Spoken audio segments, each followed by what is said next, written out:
Hey, good morning. Welcome back to Love and the Truth. My name is Andy Miller. I'm the youth director at Lazy Mountain Bible Church. And I just want to share a couple thoughts from God's Word with you about holding grudges and unforgiveness.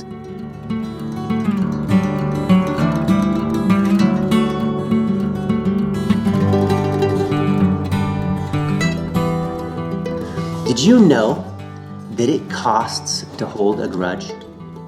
In fact, the cost could be huge. It could be valuable. It could be cutting off your children and being cut off from your grandchildren for the rest of your life. That's pretty severe. But it could also be little costs like I'm never going to drink coffee at that place, or I'm never going to shop at such and such place, for silly reasons like rude baristas or cold food. I do this. The world does this. I know that this is a common thing for us all. And it's really pretty tragic, actually, when you think of it. What are we going to go through the rest of our lives trying to maintain a list of grudges? That's ridiculous. Absolutely ridiculous. I was reading in Genesis chapter 50, and it's a great story about Joseph and his family and how they resolved a really tragic conflict that they had. The context is this. Joseph had many, many brothers, and his dad just died.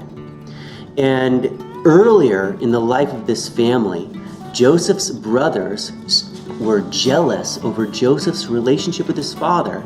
And to make matters worse, Joseph's dad gave Joseph a super fancy coat. And that just put the boys over the edge. So the boys took the coat from Joseph and sold Joseph into slavery in Egypt. They ripped up the coat, put a bunch of blood on it, and told their dad that Joseph was dead. So Joseph spends many years as a slave in Egypt, but God blessed him through all of the ups and downs, and Joseph landed as a very, very powerful official in Egypt. Meanwhile, back at home, Joseph's dad thought that Joseph was dead, and his brothers spent all of these years maintaining the secret.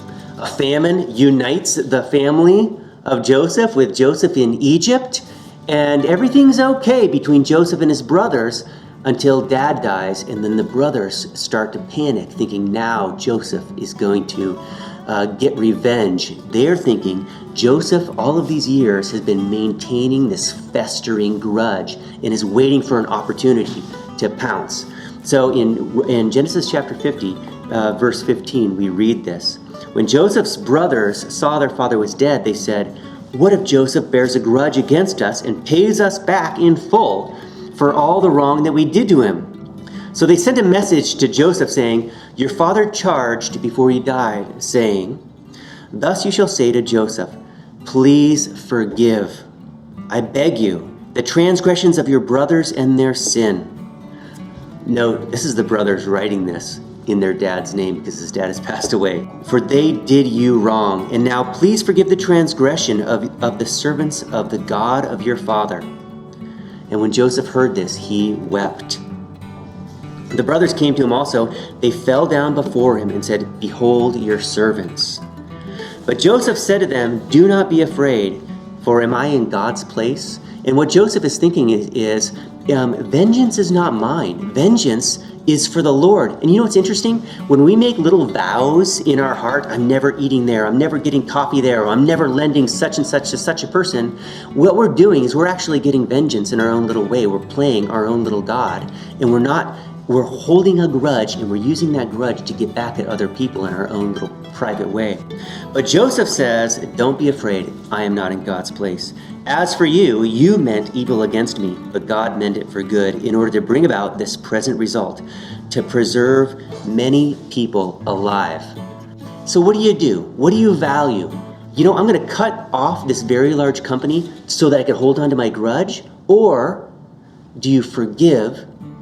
And then in forgiving, you get all of your brothers, your sisters-in-laws, your nieces, your nephews, your kids get to play with their cousins for the rest of your lives. What an awesome thing. So Joseph valued family over holding a grudge. But this reminds me of Christ. Because when Christ came, he came to seek and save the lost.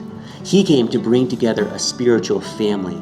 All who call upon the name of the Lord will be saved. When you put your faith in Jesus, you are declared a child of God. And the same people that Jesus came to forgive and to save and to preserve for himself are the same people that were maligning him and lying and blaspheming and slapping and pulling and spitting and crucifying. Those are the same people, and Jesus could have written them off. He could have held a grudge. He could have withheld forgiveness, but instead he said, Father, forgive them, for they do not know what they do. As for you and I think we should take Jesus' advice. We should follow Jesus' example. Jesus would rather spend eternity with somebody who's been reconciled to him, even though for a moment in their sin they maligned him, or they lied, or they did violence to him. You and I, we do violence to Christ, and being reconciled, we can now be children of God. So we should value reconciliation and forgiveness over holding grudges and withholding forgiveness. Amazing truth, easier said than done by God's grace. May you go and be filled with kindness and forgiveness towards other people. Enjoy your day.